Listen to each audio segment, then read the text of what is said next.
할렐루야. 좋은 말씀을 북파드렸는데 주로 큰 주제를 내가 먼저 숙제를 드릴게요. 국민의힘 정당을 조져주세요. 자, 네, 알겠습니다. 다시 한번 박수로 맞이하겠습니다. 네, 여러분 안녕하세요. 제가 그 정가훈 목사님하고 손잡았다니까 한간에 설이 분분합니다. 얼마 먹었나? 그 다음에 뭐 황장수가 정치하고 싶어 한장했구만. 뭐 별의별 소리가 많습니다. 그런데 제가 정가훈 목사님이 우리 사무실 이제 같이 하자고 오셨을 때 제가 전 목사님한테 말씀을 드렸어요. 저는 국회의원이나 또 정치적으로 임명직이나 이런 거는 내 평생에 할 생각이 없습니다. 목사님도 그거 안 하실 거죠. 그래서 우리 둘 다 그런 것을 할 생각을 하지 말고 국가를 위해서 순수하게 노력을 합시다. 이렇게 말씀드렸어요. 네. 그랬는데 이제 오늘 제가 아까 사무실에 오전에 일 좀 하고 있는데 자유통일당이라는 데서 전화가 오셨어요. 앞으로 비례대표나 이런 걸 가지고 서로 싸우면 안 되고 그래야 앞으로 오래가고 저 싸울 생각도 없고요. 애초에 저는 이 정치에 대해서 환멸을 가지는 사람입니다. 제가 일찍 37대, 36이네요. 오영식이, 이인영이, 우상호, 임종석이하고 저하고 젊은 피 5인방으로 민주당에 영입돼 갔다가 그쪽의 좌파성에 대해서 공개적으로 입장을 발표하고 탈당을 한 사람입니다.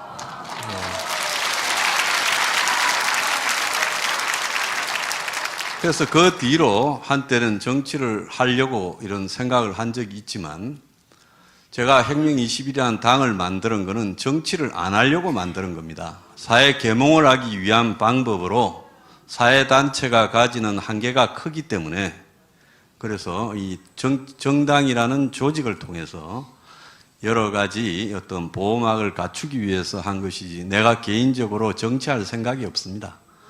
또 저는 지금 제 개인적으로 신장이 콩팥이 옛날에 탄압을 받으면서요. 노무현 정권 때 탄압을 받았는데 안 좋아서 신장 이식 수술을 한번 했습니다. 근데 또 최근에 제가 하루에 한 10대시간씩 일을 하니까 또 안 좋아져서 신장 기능이 14%밖에 없어요. 보통 사람 같으면 요양을 떠나 있을 사람입니다. 그래서 제가 그런데도 이렇게 나와서 이렇게 강연을 하는 이유는요. 제가 정치에 대한 조금의 관심이나 또 어떤 기타 이 사회의 여러 가지 기득권에 대한 입장 때문이 아니라 그야말로 이 나라가 이렇게 가서는 안 된다라는 입장에서 제가 이번에 목사님하고 손을 잡고 당도 만들고 그렇게 했습니다. 예.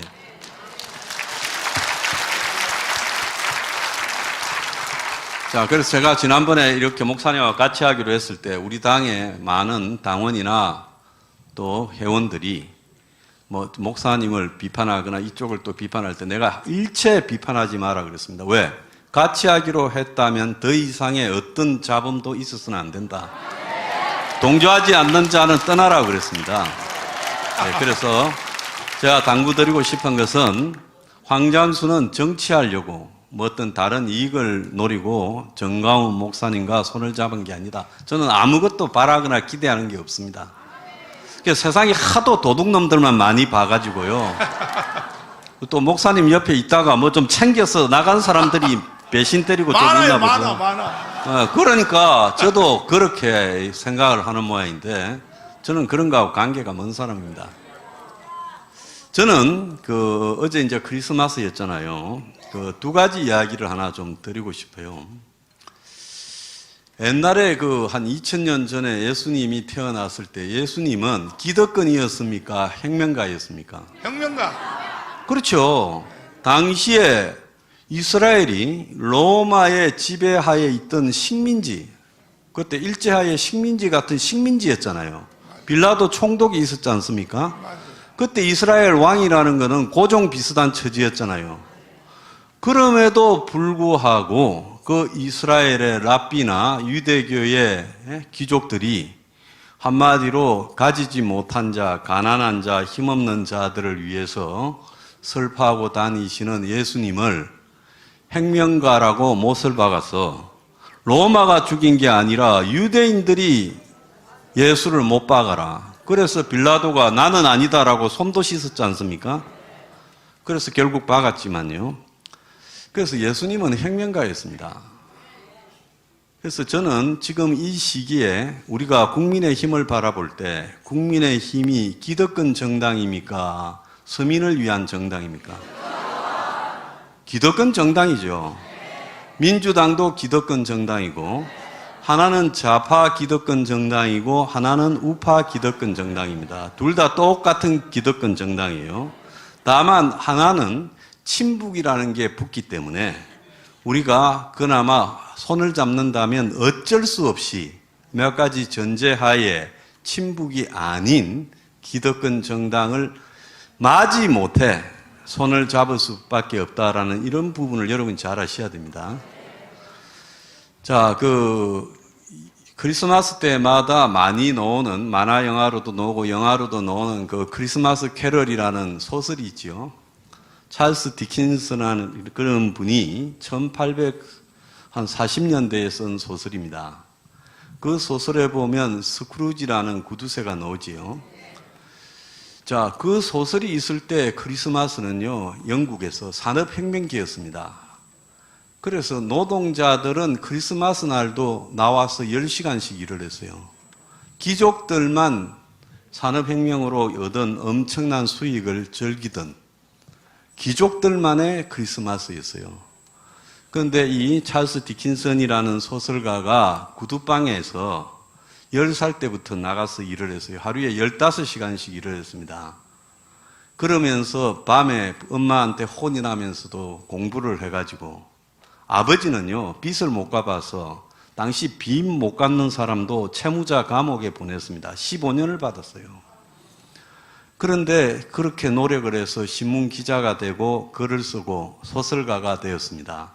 그래서 크리스마스 캐럴이라는 소설을 썼어요. 그런데 이제 그 소설에서 이 세 가지 유령이 나오지 않습니까? 과거, 현재, 미래 유령. 그래서 이 한마디로 돈에 집착하고 그리고 약하고 힘없는 사람의 권리를 갖다가 조금 더 인정하지 않고 탐욕적인 자본가를 굉장히 비판했지요. 그 소설이 영국의 자본가들, 미국의 자본가들, 세계 자본가들한테 퍼져나가면서 자각을 했습니다. 야, 우리 공장의 노동자들한테 크리스마스 때는 쉬게 해야 되겠다. 칠면조를 한 마리 줘야 되겠다. 월급을 좀 올려줘야 되겠다. 그렇게 해서요, 오늘날 전 국민이 즐기는 크리스마스가 시작한 겁니다. 아시겠습니까, 여러분? 그래서 여기서 제가 말씀드리고 싶은 핵심은요, 이번에 크리스마스라고 많은 대형교회 목사님들이 언론에 인터뷰하더만요, 낮은 곳으로 임한다, 이렇게 이야기하는데, 진짜 그분들이 낮은 데 있습니까? 내가 개소리 하지 마라, 이런 생각이 들었어요. 또 한 분 제가 굉장히 존경하는 분은 윌리엄 윌버포스라는 분입니다. 이분은 1700년대 말에서 1800년대 중반에 영국에 사셨던 분인데요. 굉장히 부잣집 아들로 태어났어요. 그런데 몸도 약하고 눈도 잘 안 보이고 이런 어려움이 있었습니다만은 금수저를 물고 태어났으니까 젊었을 때 굉장히 방탕하게 살았습니다. 그때 영국은 전 세계의 무역을 독점했어요. 그래서 200만 명의 흑인 노예를 아프리카에서 잡아다가 카리브 해안으로 미국으로 갖다 팔은 나라가 영국입니다. 그래서 영국에도 당시 성공회라는 교회 속에서 많은 사람들이 그렇게 해서는 안 된다. 흑인도 사람인데 어떻게 사람이 사람을 갖다가 팔고 강제 노동을 시키고 이런 일을 할 수 있느냐. 여러분 그 어메이징 그레이스라는 찬송을 아시죠? 그 찬송을 만든 분이 존 뉴턴이라는 분이지 않습니까? 그분이 처음에 뭐 했는 줄 압니까? 노예상을 했죠. 그래서 그 존 뉴턴이라는 분한테 이 감명을 받아서 이 노예 제도를 폐지해야 되겠다라고 생각한 사람이 윌리엄 월버 포스였어요. 그분의 일생을 다룬 그 어메이징 그레이스라는 영화가 한 10년 전에 있었죠. 그래서 그 영화를 보면 굉장히 감동적인데요. 그래서 이 사람이 자기 평생의 노력을 다해서 노예무역을 폐지시키고 또 노예무역을 폐지시켰지만 노예제는 있었어요. 그래서 자기 죽기 3일 전에 의회에서 설득을 해서 결국 노예제를 완전히 폐지시키고 죽었습니다. 그래서 오늘날 세계 자본주의나 오늘날 한국 같은 이런 민주주의의 근원에는요, 저절로 그렇게 된 것이 아니라 항상 각성을 한 사회 지도층이나 또 각성을 한 지식인들의 노력 때문에 오늘날 우리가 크리스마스도 즐기고 이런 민주주의, 자본주의 나라를 이룩하면서 살고 있는 겁니다. 지금 그 모든 언론은 내년이 한국 역사상 가장 경제적으로 어려운 한 해가 될 거라고 그렇게 예측을 하고 있습니다. 자, 그런 어려운 한 해에서요, 객관적으로 보면 좌파가 우파를 당하지 못하지만은 경제적으로 어렵게 되면 좌파의 선동이 먹혀들면서 항상 뒤집어지기 마련입니다. 지난 2020년 때 코로나 때 한번 보십시오. 총선 때 돈을 뿌리니까 그 돈 뿌린 부분이 72석의 차이를 넣지 않았습니까? 180대 108로 지지 않았어요? 8.5%인가 졌죠? 자, 우리나라 국민의 수준이 여전히 매표에 그 정도로 취약하다라는 겁니다. 아시겠습니까? 그럼 야당이 뭐 매표를 하지 못하지 않겠냐 하지만은 이제 매표 대신에 선동이 자리하고 있습니다. 경제적으로 어려운 자리에 선동이 이제 들어가게 돼 있는 거예요. 근데 지금 국민의힘의 의원들이나 국민의힘의 지도부는요, 제가 봤을 때 우리나라의 기득권 중에 기득권을 산 사람들이에요. 저 민주당은 그야말로 운동권 출신 하다가 어쩌다가 기득권이 된 천민 기득권이고, 국민의힘은 오리지널 기득권들이죠. 그러지 않습니까? 자, 그런데 우리나라의 국민들은 우리나라가 중산층 사회라고 생각하는데 우리나라는 중산층 사회가 아니라 서민과 빈곤층의 사회입니다. 엊그제 통계청의 조사에서 나왔지요. 우리나라 국민들의 57.4%가 재산이 3억이 안 된답니다. 가구당 집을 포함한 순자산이 57.4%가 3억 미만입니다. 여러분, 집 포함해서 3억 미만이라고 하면 가진 게 거의 없지요. 국민 10명 중에 6명이 가진 게 별로 없는 나라입니다. 10억 이상 순자산이 있는 사람이 10.2%라고 합니다. 국민의 90%가 집을 포함해서 10억도 없어요. 서울의 집 한 채가 10억, 20억, 30억씩 해도 100억짜리도 있어도 국민의 90%가 가진 돈이 10억이 없는 겁니다. 그러니까 제가 정확하게 이야기해 보면 대한민국의 1,000만 명은 빈곤층입니다. 그 다음에 대한민국의 3천만 명은 서민층입니다. 그 중에 뒤섞여 있지만 2,400만 명은 무주택자입니다. 집 없는 사람이 46%니까요. 그러니까 대한민국의 오늘날 현실은요, 경제적으로 우리가 뭐 세계 10대 강국이니 어쩌니 하지만은 솔직히 말하면 객관적으로 우리도 여전히 어렵고 가난하고 그렇습니다. 그래서 이런 우리 경제 상황에서 국민의힘 같은 저런 가진 자들, 기득권만을 위한 정책, 부동산 개발 정책, 그리고 또 규제 완화 정책, 이런 것들만을 쓰면서 총선이 이길 거라는 이런 모양대로 내버려 두면요, 절대 못 이깁니다. 여기서 우리가 목사님의 지하에 의지를 다져서 내년 총선에 이긴다. 정말 여기서 국가에서 혜택도 받지 못한 대다수가 서민인 여러분들이 총선에 이기겠다고 이렇게 말을 하고 다지고 있습니다만은 여러분들은 애국자라서 그렇고요. 보기 드문. 실제로 대한민국의 대다수의 국민들은 애국자가 아닙니다. 그러지 않습니까? 자, 그렇다면 객관적으로 경제가 역대 최악인 상황.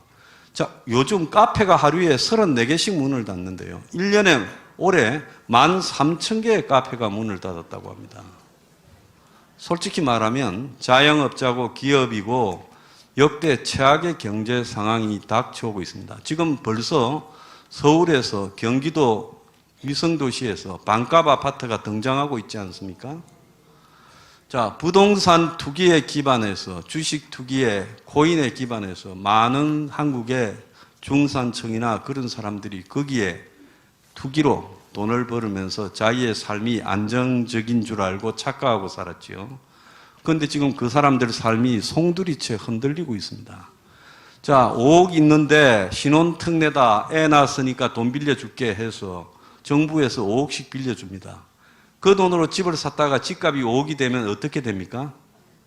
자기 돈 다 날라가버리고 빚만 남는 거죠. 지금 젊은 애들이 몇 년 전에 집 올라갈 때 집 샀으면 벼락 부자라고 하고 집 안 샀으면 벼락 거지라 했는데 이제 집 산 놈들이 다 벼락 거지가 되게 생겼습니다. 그래서 지금 경매에 집이 넘쳐나고 있습니다. 집값은 앞으로 2, 3년 더 떨어질 거예요. 이제 떨어진 집값은 제가 생각할 때는 거의 안 올라갈 거라고 보고 있습니다. 자, 그래서 지금 한국뿐만 아니라 미국에서도 역사상 미국의 국민들이 평범한 사람들이 이렇게 살기 어려운 적이 없었다. 집값 내고 미국 사람도 1억 명 이상이 월세 살아요. 집값 내고 그 다음에 차 할부금 내고 카드값 내고 나니까 먹고 살 돈이 없다라는 게 오늘날 미국의 실정입니다. 중국 경제는 다 망해서 아마 내년에는 드디어 중국 경제가 완전히 내려앉아서 터지는 모습을 볼 겁니다. 얼마 전에 중국 공산당이 회의를 했어요. 경제를 어떻게 막아야 되냐. 결론이 뭔 줄 압니까? 우리 경제 살아나고 있다, 우리 잘 산다고 하는 노래를 퍼뜨리라 했던 겁니다. 이제 막장까지 갔다고 봐야 되겠죠? 그래서 제가 여러분한테 당부드리고 싶은 것은 우리의 의지만으로 총선에 이기는 게 아닙니다. 그리고 한동훈이가 어떻게 되든 김건희 특검을 어떻게 하든 이재명이 어떻게 되든 뭐 민주당이 갈라지든 이준석이가 나가든 이런 거하고 관계없이요. 이 총선은 경제적인 상황에 의해서 끝나버릴 수가 있다는 걸 우리가 굉장히 명심을 해야 됩니다. 그래서 정부가 총선 뒤로 PF, 부동산, 프로젝트 파이낸싱, 건설사들이 은행들한테 그냥 입만 들고 시행업자들이 돈 빌린 게 지금 정부는 134조라는데 제가 계산해 보니까 180조는 확인했어요. 200조가 넘습니다. 지금 이게 수습이 불가능할 정도로 터져가고 있어요. 그래서 얼마 전에 정부가 총선 뒤로 미루려다가 총선 전에 건설사와 금융사를 터뜨리겠다 선별적으로 이야기를 한 거죠. 굉장히 어려운 조건이 기다리고 있습니다. 야당의 선동이 통할 수 있는 환경이 지금 되고 있고요. IMF 때는 한국이 8% 성장을 할 때였습니다. 지금은 1.3% 성장을 합니다. IMF 때는 대상이 되어서 거기에 어려웠던 국민이 300만 명밖에 없었어요. IMF 때 망한 사람은요. 이번에 경제 위기가 오면 국민 절반은 망합니다. 그렇기 때문에 엄청나게 어려운 시기가 다가오고 있다는 걸 우리가 알아야 됩니다. 그러면 저 기득권 국민의힘이 여기서 어떻게 해야 되는가? 제가 목사님하고 손을 잡아서 정말 우리도 이기고 목사님도 이기고 국민의 힘도 이기는 그런 어떤 윈윈을 해야 되겠다 생각해서 제가 국민의 힘이라는 당을 꼴보기 싫어하지만은 목사님한테 손을 잡읍시다라고 말씀을 드렸습니다. 단 절대로 맹목적으로 무조건적으로 도와줘서는 안 된다는 겁니다. 그래서 저 국민의 힘이 경제 정책을 과감하게 사회개혁적인 정책으로 서민을 위해서 없는 사람을 위해서 전환하도록 해야 된다 하는 요구를 제가 단단히 내걸자고 했습니다. 우리 목사님 마음이 좋아가지고요. 윤 대통령이 전화와서 정강훈 목사님 좀 살려주십시오 하면 또 들어줄지 몰라요. 안 도와줘. 자, 내가 이제 나도 독한 마음을 먹었어. 정말 목사님이 독하셔야 됩니다. 저렇게 훌륭한 일을 하고요. 그 목사님이 거기에 독한 마음 하나만 더 가지고 있으면 목사님이 한국의 역사에 영원히 이 나라를 구한 사람은 남을 수도 있을 겁니다.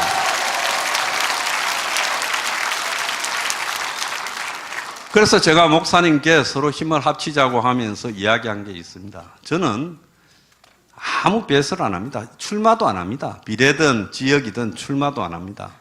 또 저는 임명직을 시켜준데도 거절을 합니다. 근데 또 내 몸 상황도 별로 그런데 할 만큼의 상황도 아닙니다라고 말씀드렸어요.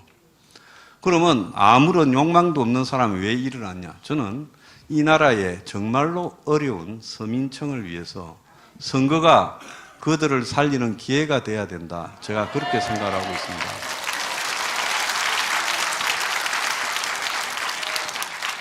그래서 우리 혁명 21은 원가 주택을 제공해야 된다.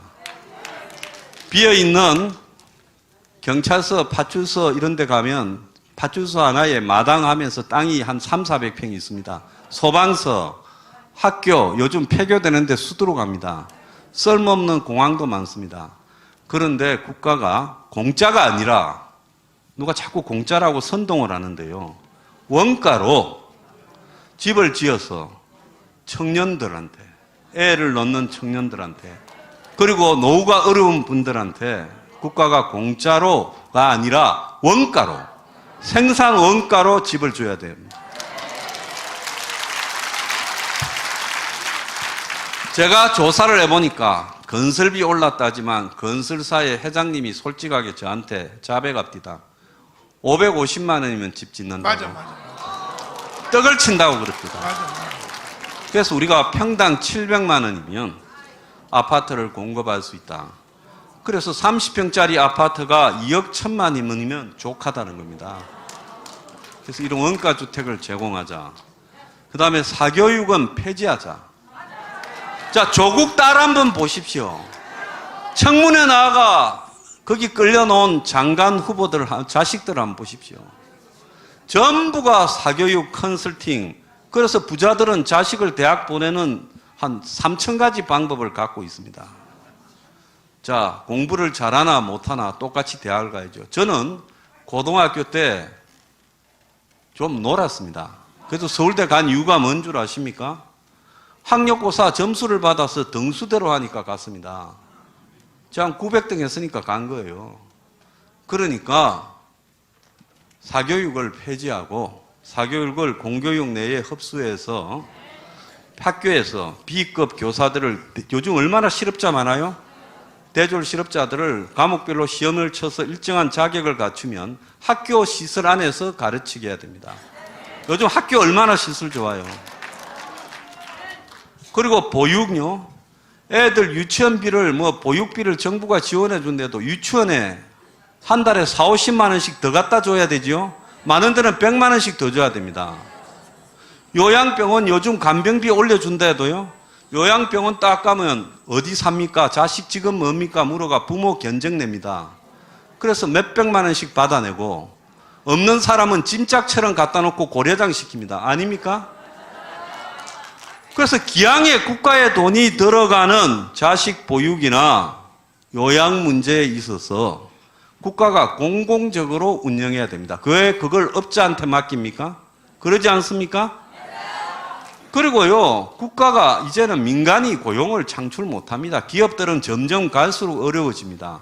그러면 국가가 예산을 가지고 애들을 학교 내에서 가르치는 선생을 채용하고 그리고 어린이들을 갖다가 보육시키는 보육교사들을 국가가 채용하고 그리고 노인 요양원도 국가가 중공무원격인 인물들을 젊은 애들을 채용해서 제대로 노인이 대우받도록 해야 됩니다. 그러지 않습니까?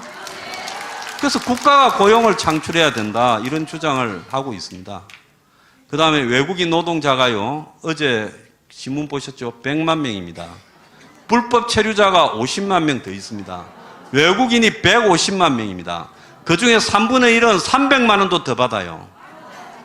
최소 230만 원 붙습니다. 최저임금 적용이 돼서요. 외국인이 한국인의 일자리를 다 차지하고 있습니다. 다 내보내야 돼요. 그 일자리를 좀 더 개선시키고, 그리고 정부가 장려금을 조금만 더 주면, 환경을 개선시키고, 그러면 한국의 젊은이들도 일을 할 수 있습니다.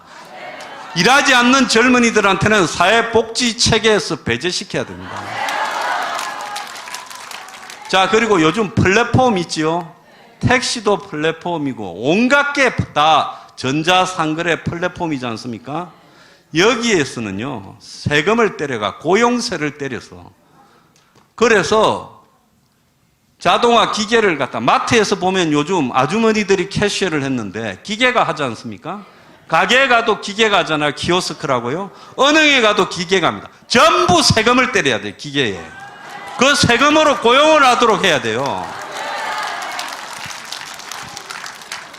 그리고 마지막으로는 저희들은 북한하고의 관계에서 평화는 없습니다. 우리가 핵을 가져야만이 미국의 대통령이 누가 되든지 미국이 언제든지 변심하든지 우리가 살 수 있습니다. 그것이 진정한 자유통일이에요. 그래서 이런 것들을 제가 목사님한테 국민의힘에 요구를 해야 된다고 생각합니다. 그런데요, 여러분 잘 한번 생각해 보세요. 지금까지 아스팔트 보수들이 국민의힘을 맹목적으로 엄청나게 도와줬습니다. 문재인 정권 때 저 뒤에 사진에 넣어놓은 몇백만 명이 길거리 나와서 도와줍니다. 이럴 때는 고마워합니다. 그렇지만 그 시기만 지나고 나면요, 보수 숙골들하고 같이 힘을 합치면 도움 하나도 안 된다. 좀 뒤에 빠져 있어야 된다. 그래서 무슨 정광훈 목사님이 불가촉 천민입니까? 예? 전부 정광훈을 모르고 하잖아요. 정광훈은 밤에만 만나는 사람입니까? 낮에는 모르고? 이게 말이 됩니까? 도와줬으면, 살려줬으면, 나라를 구해줬으면, 애국심으로 온 열정을 바쳤으면, 대한민국의 애국의 정광훈 목사님만큼 많은 시간과 돈과 정열을 바친 사람이 있습니까? 그러면 그들은 어떻게 해야 되겠습니까? 전 목사님이 성직자니까 정치에 직접 개입은 안 하더라도 나라가 어려움에 몰렸을 때, 예? 찾아와서 상의하고, 정중하게 용산대에 불러가지고 언론도 하고, 그럼 최소한 모습을 보여야 되지 않겠어요? 그런데 어떻게 합니까? 자, 이번에 한동훈이 되자마자 제가 그랬어요. 기착지를 알고 가야지. 사람이 선장이 누구가 되든 그게 국민의 힘을 구하는 게 아니다. 올바른 방향과 목적지로 가야 된다니까. 나침판이 있다고 하더만 제 말 들은 것 같아요. 자, 그 다음에 사회적 약자와 소외받은 사람들이 너무 많은데 이 사람을 위하지 않으면 안 된다. 이러니까 서민과 약자를 위한대요. 자, 이제는 어떤 사람을 또 찾아다니겠어요? 좌파를 찾아다니겠죠? 그래서 저는 보수 우파, 아스팔트 우파가요, 철저하게 서민을 위한 사회개혁을 요구해야 된다는 겁니다. 아시겠습니까? 만약에 여러분들이요, 기존의 아스팔트 보수가 하듯이 강경, 반공, 수구적 꼴통 이런 것들을 지향한다면 저 사람들은요, 선거 때까지 여러분들을 가까이 안 할 겁니다. 여러분들이 모여서 집회 제목을 철저한 사회개혁을 요구하는, 예? 천만 국민대회라고 붙여야 쟤들이 찾아와가지고 살려달라고 할 겁니다. 알겠습니까, 여러분? 그래서 우리 보수가 굉장히 사람들이 순수하고 어떻게 보면 좀 어리석습니다. 반복된 실수의 길을 계속합니다. 한 번 겪고 두 번 겪고 나면 그 다음에는 어떻게 해야 되겠습니까? 같은 실수를 안 해야죠. 이번에 총선에 이 자유마을 그리고 전 목사님의 이 완전히 어떻게 보면 십자군 같은 여러분들이 이 성도지 않습니까? 이분들이요 어떤 주장을 하고 가야 되냐? 국민의힘 기득권을 보고 서민을 위해서 과감히 사회를 개혁하라고 몇 가지 주장을 내걸고 그들에게요 강력하게 요구를 해야 되는 겁니다. 아시겠습니까, 여러분?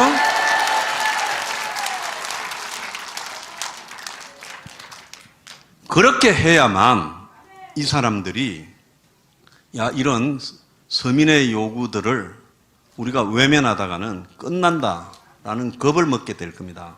표는요 이렇게 한 표가 아니라 한 사람 머리당 한 표입니다. 그러지 않습니까? 제가 아까 3억 이하가 얼마라 그랬죠? 57.4%예요.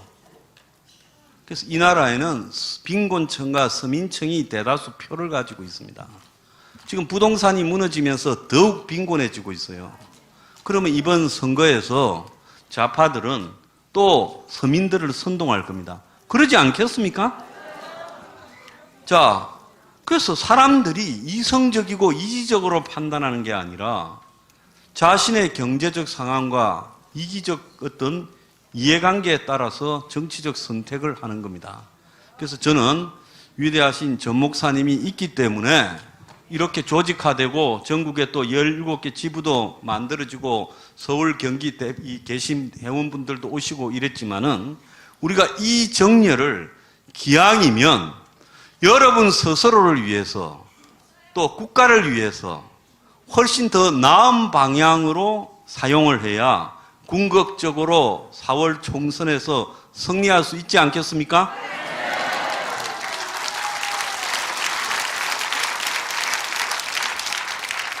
그래서 과거에 우리가 하던 어법, 과거에 우리가 쓰던 용어 이런 것들을 굉장히 바꾸고요. 정말로 이번 총선은 서민개혁을 요구하는 총선이다 이래야 한동훈이가 여기 찾아올 거예요, 목사님. 맞지. 그리고 여러분들이요 서민개혁의 전도사 역할을 수행해야 된다는 거죠. 총선에서요. 그것이 여러분 삶을 개선시키는 길이고 더 나아가서 대다수 남은 국민들의 지지를 받는 길입니다. 아시겠습니까, 여러분? 저는 아무런 사심이 없습니다. 내가 출마도 안 하고 내가 뭘 뱃설도 안 한다고 말씀했죠. 전 또 크게 이렇게 건강이 안 좋아서 앞으로 이제 선거 끝나면 산으로 가야 될지도 몰라요. 그럼에도 불구하고 제가 이렇게 말씀드리는 것은 이렇게 신앙심에서 기반한 애국심을 가지고 모인 여러분들이 기왕에 하는 김에 그 힘을 엄청나게 폭발적으로 터질 수 있도록 발휘해야 되지 않겠습니까? 저는 총선을 앞두고 여러분들의 이 진짜 훌륭한 애국심, 대한민국에 다 이 기득권층, 잘 사는 사람, 상위 10% 안에 들어가는 사람들 다수가 크리스마스라고 놀러 가고, 그 다음에 명품, 막 좋은 데 가서 밥 먹고, 이런 일에 열중하면서 살아가지, 나라는 자가 되든 우가 되든 관심이 없습니다. 서민 보수가 이 나라를 구하고 있는 거예요, 여러분. 그래서 우리가 기왕에 나라를 구하기 위해서 일어선 것은 맞지요? 그렇다면 국민의 힘이라는 사람들이 정말로 고마워하면서 찾아오게 만들어야 안 되겠습니까? 저는요, 개인적으로 윤석열 대통령이 검찰총장을 하다가 지난 2019년 8월 말입니까? 조국을 압수수색했을 때 그때 민주당부터 문재인까지 전부 윤석열 두들겨 잡으려고 했을 때 여기 있는 황장수가 생방송으로 오늘 오후에 홍대 앞에 모이라고 해서 사람을 1,500명 모으고 그 다음에서는 홍대 앞에 10,000명을 모아서 청와대까지 진격을 하고 그 이후에 코로나로 집회를 못할 때까지요 12번에 이르는 집회를 하면서 윤석열을 지키자고 했던 사람입니다. 그렇지만 그분이 주변에 사람을 모으고 기득권 후보가 됐을 때 뼈아픈 충고를 하고 서민을 위해서 개혁을 하고 가진 자의 편에 서지 말라고 비판을 해서 한때 사이가 좀 멀어졌고 지금까지 맹숭맹숭하게 지냅니다. 그렇지만은요, 우리가 뭐 저하고 그분하고의 관계나 이런 것들보다 진짜 중요한 것은 나라가 살아야 되니까, 일단 종북 친북한테 나라를 구해야 되니까 우리가 이번에 이기게 서로 힘을 모아야 되는데, 중요한 것은 지금 저 국민의힘 국회의원들로는 안 된다. 물갈이 해야 된다는 겁니다. 여기서 열심히 일하시는 분들이 정말로 서민의 대표가 국회로 가야 됩니다. 국회의원 하는데요, 제가 계산을 해보니까 저도 당을 가지고 있고 우리 당에서도 많지도 않습니다. 한 4-5명 나가려고 그래요, 지역에. 그런데 그분들한테 나중에 이제 같이 힘을 합치면 서로 조율하면 되겠지요. 그런데 그분들한테 당에서 얼마나 들까 생각해 보니까 2-3천만 원도 안 들어요. 국회의원 한 명 내는데. 우리가 플래카드를요, 지난번에 1000개를 걸었어요. 플래카드 하나 인쇄 얼마 했는 줄 압니까? 6,000원 했습니다. 그리고 당원이 다 걸었어요. 선관위 현수막 1개 그 정부 돈으로 보상해주는 선거 공영제에 얼마인 줄 아십니까? 12만 5천 원이에요. 그러니까 돈 안 드는 선거를 얼마든지 여러분들이 해서 이길 수가 있습니다. 그래서 돈 없이 그야말로 자유통일당도 지금 정부에서 1원도 안 받지요. 예. 그런데 선거 공영제라고 해놓고 국민의힘하고 민주당에는 1년에 수백억씩 주고 선거가 있는 해는 또 더 주고 저 두 당에는 떨어져도 3-4억씩 보전을 해주고 대선 떨어지면 600억씩 보존해 줍니다. 이게 선거 공영제입니까, 여러분? 자, 그러니까 이번 총선에서요, 단단히 서민 위주로 사회개혁을 하도록 견인을 하고, 한동훈이가 서민이라고 할 수밖에 없을 겁니다. 사실 본인은 서민이 좀 아니니까 서민이라 해야 살지요. 자, 그래서 단단히 견인을 하고, 두 번째로는 그 내부에 확실한 물갈이를 하도록 만들고, 그리고 서민을 위한 과감한 사회개혁안을 저들이 받도록 해야 되는 겁니다. 아시겠습니까, 여러분? 제가 전 목사님을 모시고 그걸 하겠습니다. 저는 아무것도 원하는 게 없습니다. 여러분 제 진심을 믿습니까? 자, 여러분 우리 싸워서 꼭 승리합시다. 감사합니다.